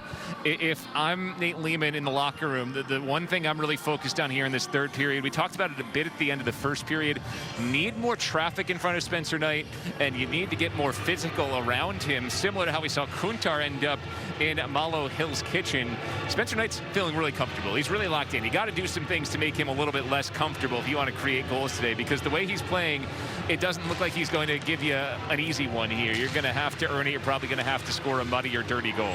Well, last year, the Eagles, when they were leading after 2, that was good news for Boston College fans. 22-0-1. Now, the 1 was a game they did eventually go on to lose in air quotes. That was in the Beanpot semifinals against BU, who eventually won in overtime, though that game was officially a tie due to NCAA rules. That's now all squared away. We go 3-on-3 nationally across the NCAA for all games in the overtime period. Still a long way to go before we get to that point. And today, this is technically not a Hockey East game. This is technically a flex weekend, but they will still play not only the 3-on-3, but if still tied the shootout in case with schedule alterations down the road, these retroactively have to become conference games. You know, you don't need to tell these teams that because they're super pumped up just to be playing hockey at this point, but in the back of these coaches' minds, they have to know that they have to think about these as conference games, even though they technically aren't right now, because they, once again, could be come the end of the season. Yeah, this is jumping right into the thick of it as Jack McBain gets started. Third period across. Hutsko tried to launch. It got blocked down with a good stick check by Berard, who's played a good, impressive game on the first line in his first game. Now it's McBain in front, and his try just deflected up over the net of Gabe Malo Hill, who's made 17 saves. Another try by Michael Caro, and how about the flurry of Eagle chances early on in the first 33 seconds of the period. It felt like the first real cycle Boston College has had with its top line all game long, and it comes early in the third period. McBain knocked it down out of the air. Hutsko beating Prince down the ice to the puck. Got it in the corner clean. Hutsko waiting, tried to center it. McDonald came back to take away an easy passing lane. Now it's Nestorenko, the freshman. Spinning, turning one. Malo Hill got a piece with Hutsko in front. Didn't know where it was, and the official does blow it dead. Malo Hill had that puck covered up. McBain, I think, got the puck out, but the official wisely came in and blew that puck dead. I don't know if it was wisely. He pointed on his chest. He should not have blown it dead. I mean, the puck was still live here. It looked originally like Malo Hill had it, but similar to the Kuntar goal, he ended up spilling it. The puck was never covered. It's loose just in front of him. Scored it out there, and the whistle was called at that point. I mean, we should have kept playing on, but, you know, that happens over the course of a game every once in a while. And yeah, you're right. I thought Malo Hill had it, but it was a good call by you. It was indeed out, but off we go. 1 minute in. Fun start to this third period. And a face-off win for the Friars.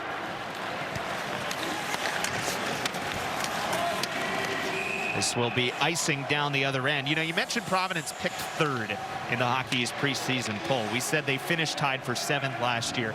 That's a little misleading. Again, Providence was off to a really good start to the season, 14-6-5. They were right in line for their 7th straight NCAA appearance. Struggled a little bit down the stretch, just 2-6-1. Technically, that NCAA streak is still alive. It's 6 in a row, which is second longest in the nation. Who knows? They probably would have had to upset BC and then maybe even had to go from there to sneak into the tournament a year ago. And the difference between 7th or 8th and 2nd or 3rd was minimal in Hockey East last year. Boston College kind of ran away with it, and UMass got itself into a comfortable 2nd place. But, you know, 3 weeks to go in this season, like 12th and 3rd were within 3 points of each other. So it was a really close year. Drew Hellison behind the net, gives to Marshall Warren. And now Now Mike Hardman gets the puck out of the zone. Again, 1-0 Eagles. If you're just joining us, it was Trevor Kuntar, the Boston Bruins' third-round pick this year, scored his first collegiate goal. Now Warren in, and Malo Hill snaps it with a glove. Hey, talk about it again. Just look how close things were. Providence at 23 points ended up as the 8th seed, but they were 4 points. That's 2 wins from 4th and only 6 points from 3rd. It was super close. I mean, at one point, Northeastern was ranked in the top 10, but was technically outside of the Hockey's playoff picture before they got a couple wins late in the season to make sure that they solidified Hockey's playoff positioning. I don't expect it to be this close this year, partially because I think teams are going to be playing different numbers of games across the board. Another shot in Andrus, and then a rebound try by Giles. And this grouping, especially with Giles, has had some good shifts here of late. Spencer Knight steers the puck to the side. This is technically the line that Kuntar plays on, though he was kind of in the midst of a change with the second line of the ice when he scored the goal. Puck knocks up into the air to the sideboards. Giles plays the puck once again. He gets slammed then. Tugnut came in and got a hit on the Eagle captain, Mark McLaughlin. Here is Engelbert down the boards, trying to get around Powell. Good work again by the freshman Powell to steer Engelbert off the puck. It's Engelbert who has about 6 inches on Powell, at least on the card. And Powell did a good job there. More good minutes for the freshman. I'm going to be so interested to watch Eamon Powell's development over the next few years because, again, it's hard to see him physically at his size translate into the NHL. But he was a high NHL draft pick because he is so speedy. He was considered one of the best skaters in the entire NHL draft this last year. So as he physically matures and develops and gets thicker, if he can keep his speed, that's how he'll be able to play at the next level, between that and positioning. Because right now it'd be hard to see him going head-to-head with, say, a 6'5", 240-pound forward or like an Alexander Ovechkin. But again, that's why you come to college. You have the 4 years to develop and continue to mature. And as we've said, Jerry York has certainly had a number of those guys over the years. Certainly Brian Giunta probably stands out, though obviously as a forward of small but elite skills, and what a career it was for him in the National Hockey League. Prince coming back the other way for Providence. Here's Berard trying to break through. Berard could not get a shot as Marshall Warren rode the stick into the corner. Back to the point. It was thought about by Johnson. Now it's Thompson trying to get it in. It was deflected, I think, by a BC stick, ending up behind the net clean with 16:04 remaining. Shots are 24-22 in favor of the Friars of Providence at the moment, though the Eagles have outshot the Friars. Certainly here of late, they have about 8 shots in a row going back to the second period. And now here a delayed penalty coming up with 15:47 to go in the third period, with the Eagles up 1-0. I think just an offside. Yeah, excuse me, they got an offside. We're getting to look at Marshall Warren. And, you know, we talked last year about how the second half of the season, Alex Newhook took off, Eric, after he was left off the Canadian World Juniors team. You wonder if that's going to be the chip on Marshall Warren's shoulder this year. You see him getting physical on this play. Warren was at the initial development camp for the U.S. World Juniors team about a month ago, but did not get called back into the 29, who will then be cut down to 25. So imagine that he'll use that as a motivating factor the rest of this season. Another good play by Powell, but it comes right back to Callahan. And now on the stick of Nestorenko in the first line for the Eagles. O'Neill got a hit on him, then Hutsko got knocked off the puck by Engelbert. Knocked down by Callahan. He lofts one in towards Spencer Knight, and will stick it down to Powell. Now, Eric, that is to the benefit of Boston College, of course, so they'd love to see Marshall Warren go play at World Juniors. Hutsko in, blocker save on a shot that was probably wide anyway from Malo Hill. Eagles already, as we talked about, pretty thin at defense. Losing Hellison next week. If they'd also lost Warren next week as well, you'd have 4 or 5 guys, including a couple who've seen very little ice time, that would have had to play significant minutes for the Eagles next week. Not to mention that we're going to have to see a goalie other than Spencer Knight. The question is, will it be Henry Wilder or Jack Moffett? Koopman's shot was knocked down. Warren lost his footing and ended up going right into Koopman. Here's McDonald behind the net. Koopman looking for somewhere to go with it around Hellison. Koopman trying to wrap around. Hellison did a good job knocking him off the puck. And now here comes Matt Boldy. Got caught, had it knocked down. And the Eagles came in offside with 14:24 to go in the third. And a good transition defense by McDonald back there, along with Roca, allowed Boston College to kind of get out of rhythm because Boldy got caught up. That slowed the speed, and that's why Hellison ended up coming in offsides.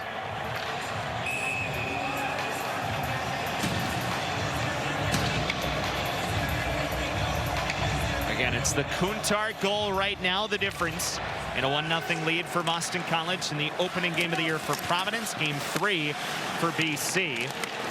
Starting with the two teams picked right behind them in Hockey East with UMass and Providence. As it turned out, not originally scheduled that way, but everybody flexible is the word of the year in terms of scheduling, and it's going to be much less about opponents this year, about opponent study, and more about just playing whatever you can on the ice when you can to get this season advanced as far as possible. Patrick Giles on a long stretch pass. McLaughlin got knocked to the ground right on the blue line by Davis Bunce. That was not called. He was looking. Here comes Prince. Yeah, he was looking for interference. It was bang, bang, and they give benefit of the doubt to the hit. They've certainly done that today. That's been a continual theme. There's another try-in, high shot stopped by Knight. I think one more on this officiating crew. You can say they have been absolutely consistent throughout so far. It's interesting. They've called holds very tight, but they've called some other things not so tight at all.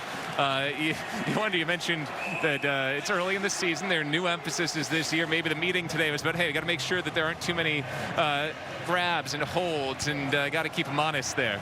Icing was called. We've been talking a lot about these World Juniors. Again, this is usually an issue for teams playing maybe the last 2 weeks of December, first week of January, and that's about it. But because of the COVID protocols this year and quarantining procedures, that's why all of these United States guys are leaving after this week's games. Well, and generally most college hockey teams take, say, from next weekend through the first weekend of January off.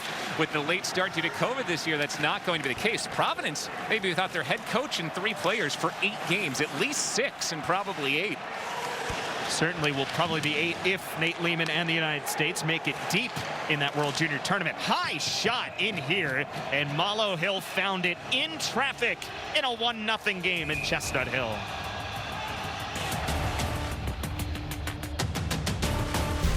This is Johnny Gaudreau, former Boston College Eagle. I played college hockey, as did 80% of the Americans in the NHL.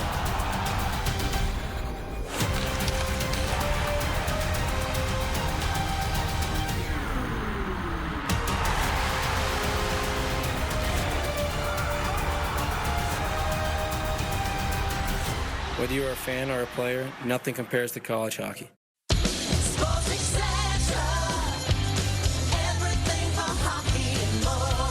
If you're looking for the best selection of everything for hockey and more, then come to Sports Etc. in Arlington, Mass. Since 1980, the experts at Sports Etc. have been properly fitting hockey players from beginners to pros, with trusted brands at great prices. Let the pros at Sports Etc. get you skating in the right direction. Visit Sports Etc. today for all your hockey needs. 1-0 lead for Boston College. If you're just joining us, it was Trevor Kuntar, the 1939 mark of the second period, tallying the lone goal we've seen to this point. Yeah, it came from Matt Boldy. Look at this perfectly feathered backhanded pass, and then Kuntar sticks with it, jams home the rebound. You know, we talked early today about how Providence came out flying, and really through the first 30 minutes they did, but they've been very open about the fact that after their COVID pause, haven't had a lot of practice with the whole team. In fact, yesterday was the first practice where everybody was skating. So we said after one, watch the legs. How are they going to go late when they haven't had a ton of ice time? Well, here in this third period, Boston College out shooting Providence 6-1 and has had almost all the puck possession. So you wonder if this is maybe the piano on the back of it for the Friars here in this period. And that would be a real concern then heading into tomorrow. How quickly can they recover if they end up being really fatigued here at the end of today? That was a good hustle play by Tugnut to wave off the icing, but it's Hutsko right now in, leaves it back, McBain across, open net, score! 2-0 lead, Boston College. What a setup. Hutsko first, McBain second. And the goal comes from Nikita Nesterenko for the second of his college career. Boy, the patience of this line, starting with Hutsko. McBain could have shot it there, but he saw he had a better opportunity. Actually had two skaters there. He had Nestorenko and Hellison, and elected to slide it across. I mean, again, that's I'd say like a B+ shot if McBain takes it there. You'd say a good, high-quality shot. Decides to make the unselfish pass and get it across to Nestorenko, who stuck it home, and Hellison was also waiting there if he needed it. The pride of Brooklyn with his second goal. First one was on an empty netter against UMass at the end, so that one will feel good. And give the Eagles a 2-0 lead on Providence here with 12:07 to go in the third period. And that's that first line who we talked about. Providence did a really good job defending them early on in this game, but certainly in the third period, the Hutsko, McBain, Nestorenko group has come to life. And I think what you're going to see from that line, too, is they're going to score a lot of their goals like that in flurries forward because of the speed of Logan Hutsko and the passing ability of McBain. They've already created some opportunities like that the first 3 games where their transition has been their greatest asset.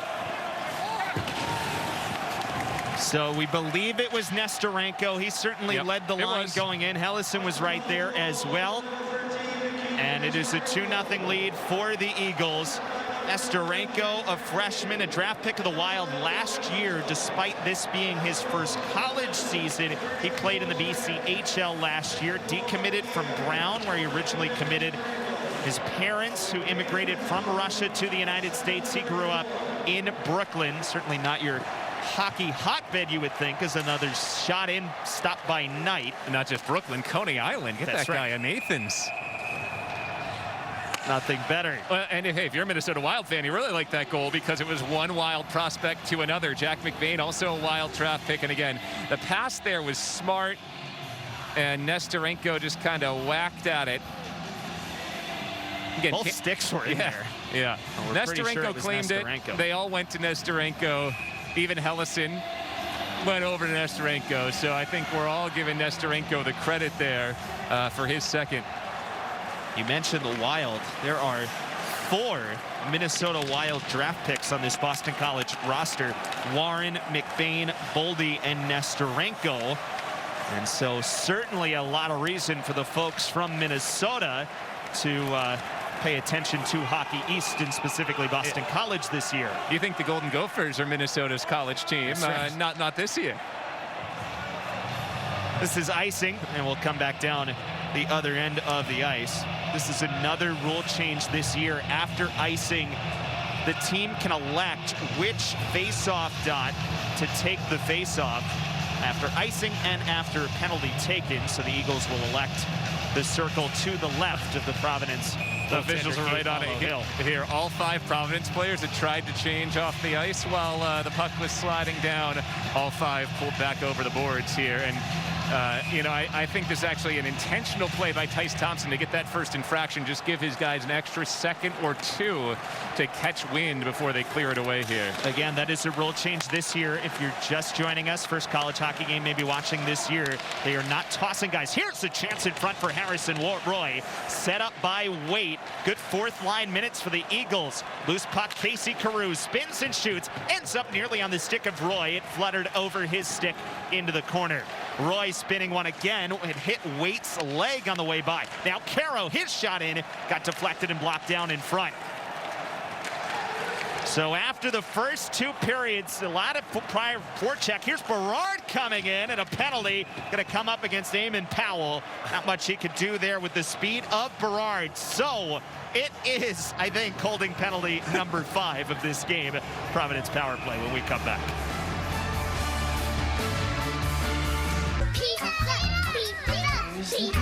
PNC Bank believes that if an app can help you track your pizza, Come on, Cody, where are you, buddy? then your bank should have the technology to help you track your spending. Virtual Wallet is so much more than a checking account. Easily see what's free to spend and see where your money is going so you can budget even better. Okay, he's got to be close. He's 6 blocks in the other direction. Make a left, make a left, make a left. He made a right again. Virtual Wallet for digital banking from PNC. It's time to get more from your bank. Introducing Budweiser Zero.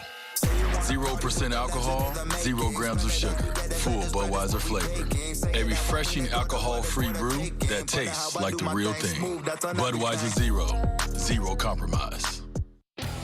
Nesson's coverage of Hockey East is presented by Rockland Trust Bank, where each relationship matters.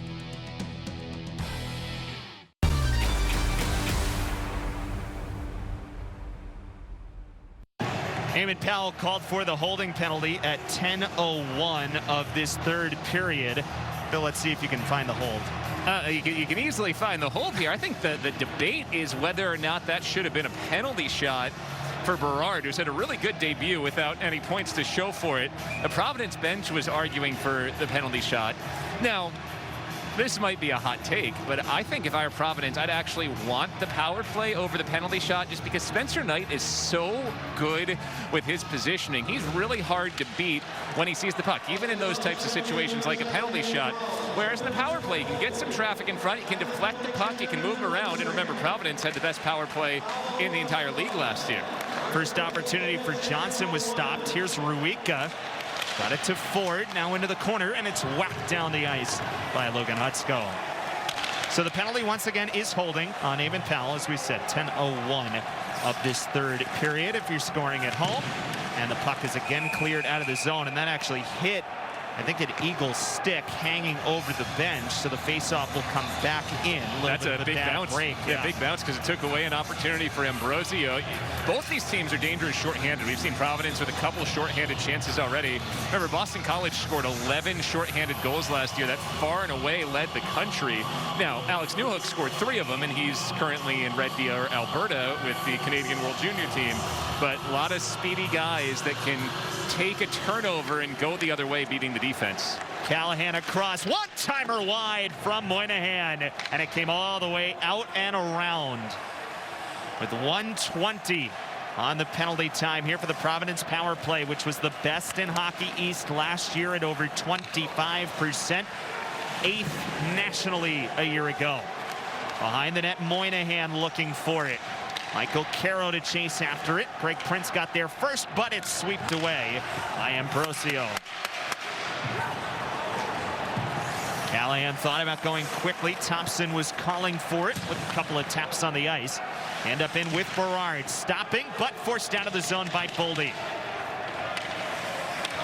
It's a much-needed power play for Providence, because I was watching closely the body language and the players on the bench during that last rush back and forth before the break, and you could tell Providence players were tired. Everyone on the bench down, trying to catch their wind, whereas Boston College, a lot of guys standing up and seeming like they were not fatigued at the time. So chance to play on the attack for the most part here. Here comes Warren, shorthanded. Callahan with a good stick check to avoid the deke. Now on a long stretch pass for Ford. It hit his skate, ended up behind him, and then Berard touched it offside.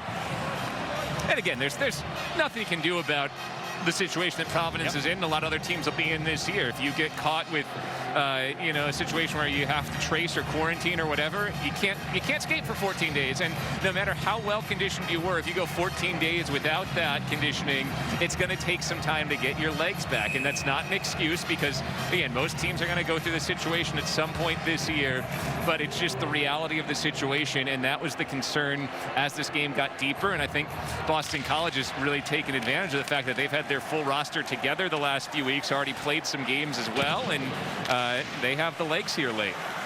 Again, Nate Lehman on the call this week, and again, we say this because Nate Lehman said it in his media availability. He said, look, last week when we were scheduled to play Lowell, we were ready to play with 17 guys, which is well short of what you would normally dress. Penalty time is expired here, and he said, look, we just have to be flexible. We just have to go with it. That game ended up not being played because of some testing, and then off we go here with Providence's opener. So the power play today has been a shutout across the board. No power play goals for two teams who were good on it a year ago. Jack McBain going after the puck here on the first line for the Eagles. Logan Hutsko with 7:28 remaining.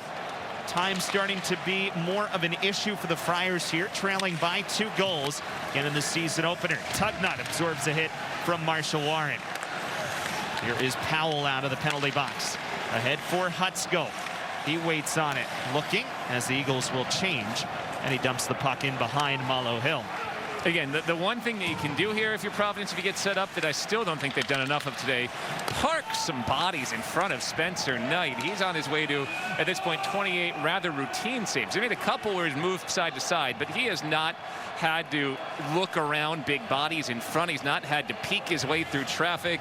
He's had a rather comfortable 28 saves, in my opinion. And I think this late in the game, if you're Providence, you just have to say, okay, commit an extra body forward if you need to, knowing the counterattack can come the other way, and make sure that that body is somewhere just in front of the crease and making it just at least a little tougher to see for Spencer.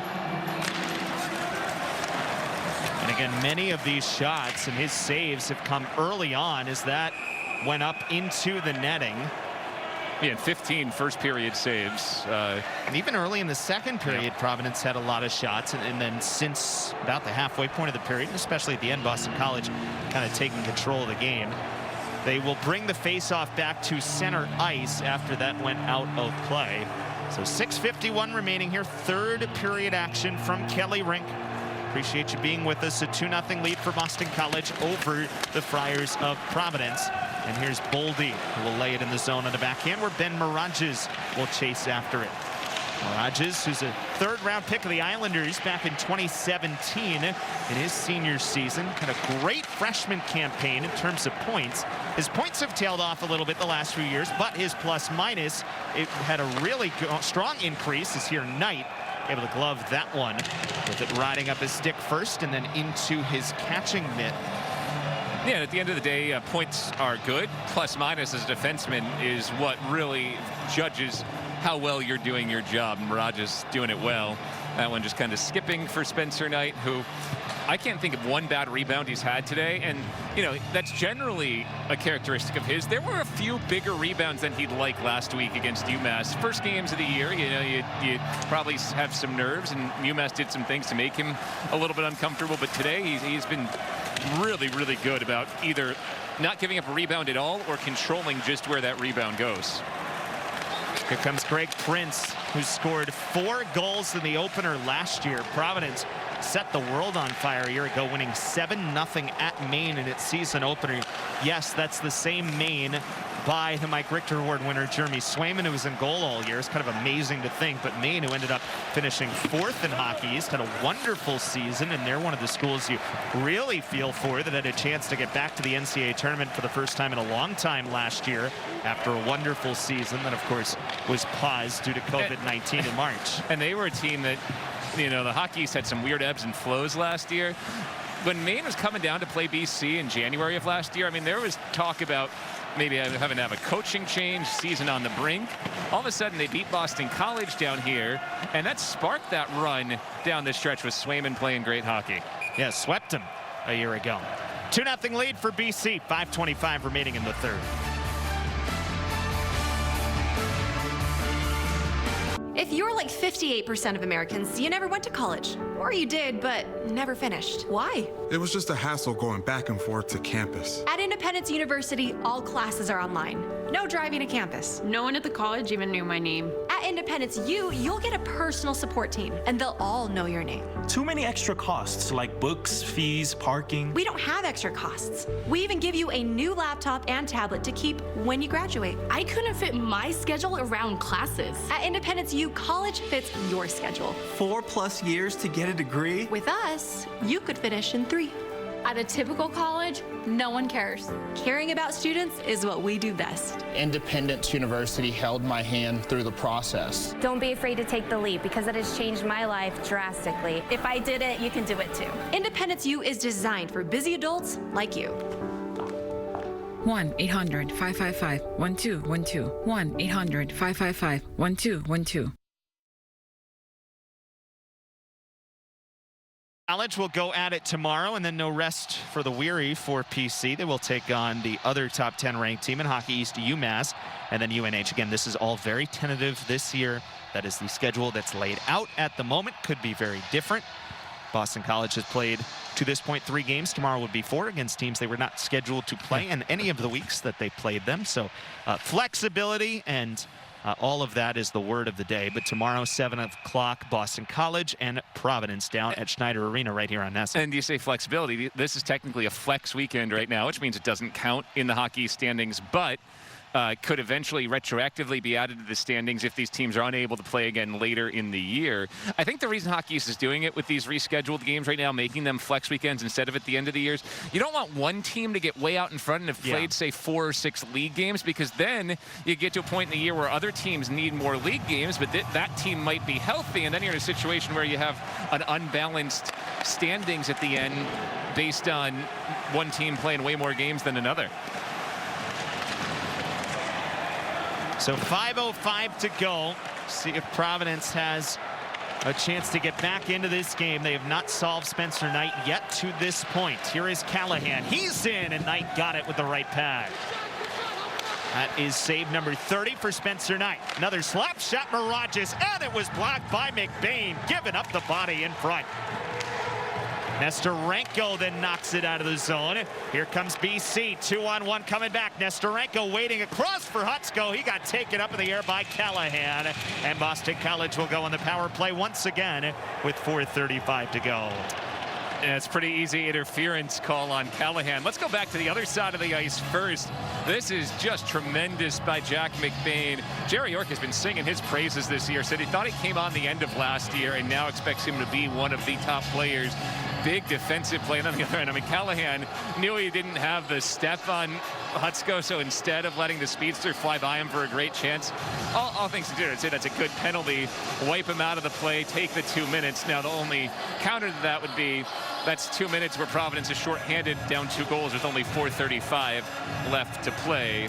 So maybe if you're doing that math, you take the risk and don't take the penalty. But generally, you'd say if Logan Hutsko's sneaking in, chance for a breakaway, wipe him out, take the 2-minute penalty. Providence taking as many extra seconds as possible, getting a little bit of a breather. So BC on the power play. They're 0 for 3 so far in the game. Penalty is Callahan for interference at 15:25 of this third, and a first chance. First chance for BC, up by 2. Looking to get the power play going a little bit, so this can be important minutes for the Eagles. Yeah, and I think honestly, with this 2-goal lead and this time left, Jerry Yorkson tells guys to be patient as well, don't force anything.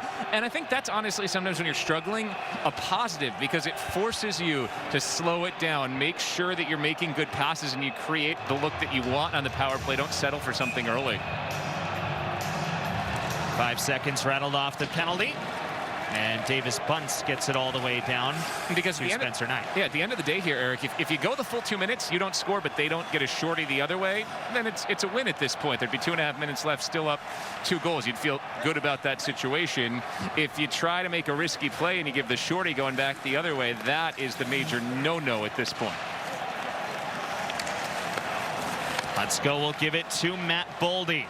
Boldy, short side, hit the post. Got it over the glove of Malo Hill. Boldy stayed on the puck the whole time before now finally giving it up to Bunce. That was good vision from Boldy because there was a little hole there.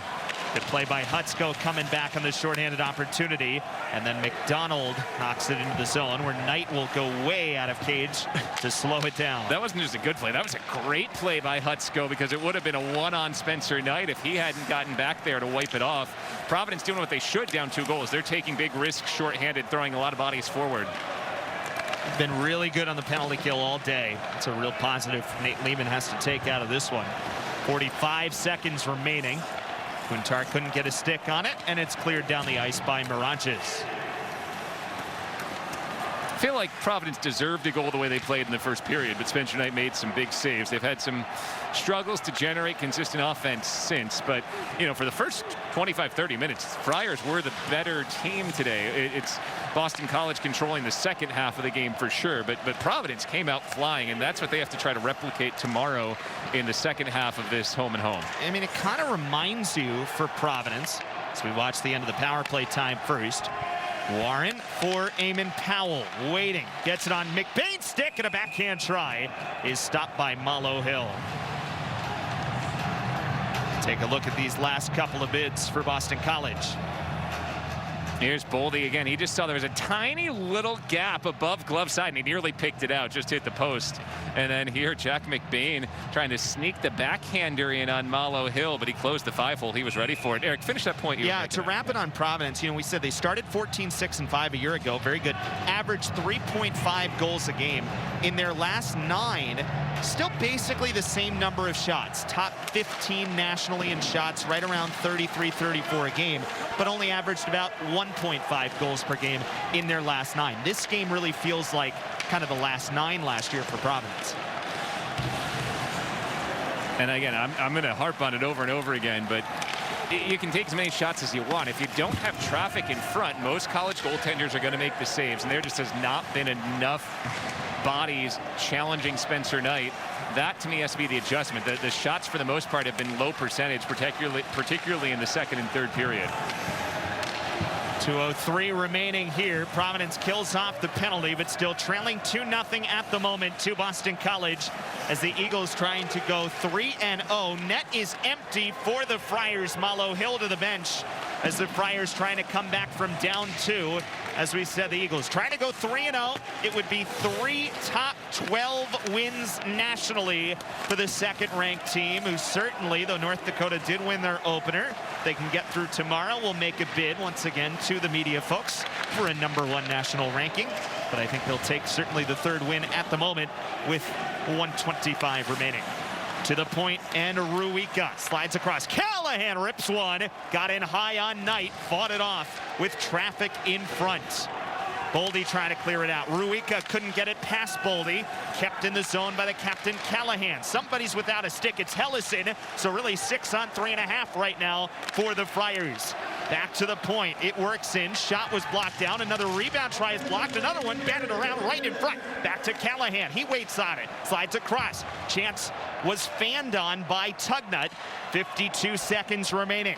Tugnut to the point, and Ruika. His shot in. Got blocked down in front. Tugnut again winds up. It was blocked by Boldy and comes out of the zone. 41 seconds remaining. Eagles can change. 2-0 the lead right now. Marshall Warren takes it behind the net, and it goes into the seats and hits off a fan who got hit in the head in the cardboard. Fortunately, you don't have to worry about that today, because there's a cardboard fan. You see Malo Hill still out of there. By the way, got to credit Matt Boldy's development on defense through these first couple of games. Yeah.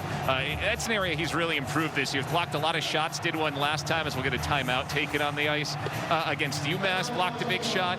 And here, a really big block when you had tired skaters on the ice for Boston College. They'd been out there for a long time. Boldy took the block, knocked it out through center to allow that line change.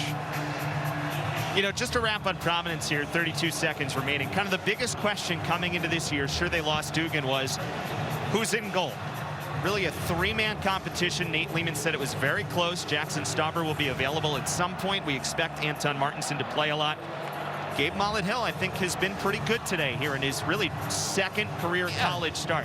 And I think this is a year where he's trying to prove something because, he's by Hayden Hockey, and then last year, okay, maybe it would have been his year. No, they bring in a transfer in Michael Lackey. This year, a senior, maybe it's his year. They bring in 2 transfers in Martinson and Stauber. So he's proven, hey, I know people keep on coming in, but I want to be the guy. And I think he's done nothing to lose his spot in goal. And, maybe the plan is to play him and Martinson both because it's very close this week and give Martinson a shot tomorrow. But if Malo Hill won the job and has it until he has a bad game, he certainly has not had a bad game. I wouldn't be surprised to see him right back out there tomorrow. Yeah, we'll certainly see. Again, 7 o'clock on Nesson, BC and Providence. Once again tomorrow down at Schneider Arena. Face-off to come to the left of Spencer Knight. O'Neill to take it for Providence. Callahan tried to step up on it. Fought out of the zone by Logan Hutsko. 25 seconds remaining. Drew Hellison on it, and he clears it down the ice right towards the net. That got clipped. McBain down to get it, and he missed on the open net.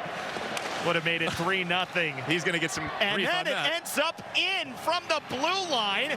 So McBain missed the easy one in front, and then somehow Mike Hardman found a lane in from the blue line to make it 3-0 Boston College. Well, Hardman can say thank you very much to McBain, who saw it roll right off his stick, and then Hardman ends up capping it off. There's going to be some laughs when they watch this on film tomorrow, because that would have been the easiest goal of Jack McBain's college career. For the Eagles scoreline, no harm, no foul, but that's a thank you very much if you're Mike Hardman here. Look, they're even joking about it now, McBain and Hardman together. Third goal of the season for Mike Hardman. 3 on the board for Boston College. 6th career shutout for Spencer Knight. And the Eagles, by a 3-0 win, are 3-0 in this 2020-2021 season. A 3-0 win over number 12 Providence. Yeah, Spencer kept them in it in the first period when Providence was flying around the ice. 15 first period saves, keep things level, kept him in it through most of the second period when Providence still had a lot of the run of play. And then that Kuntar goal late in period 2 gave BC the momentum, and the Eagles just totally dominated the third period. Knight will finish on 30 saves for the 3rd game in a row to start this season. For Bill Spalding, I'm Eric Galanti saying so long from Conti Forum. Once again, your final score, Boston College 3 and Providence 0. Appreciate you joining us here on Nesson. We'll see you next time. Eagles a winner. They're 3-0.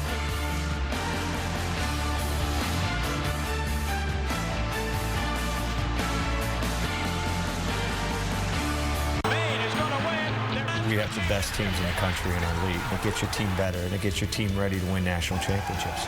Every night is a challenge with emphasis on every. But the players don't realize this. They make the coaches even better. Whatever school you're bringing in unbelievable players. And they kind of make each other better. With players that are All-Americans, that are Kazmaier winners, I mean, it's amazing that we have so much talent in our league. Any good league has to have great players. We've got a lot of great players amongst the 11 teams. It makes the league the premier league in college.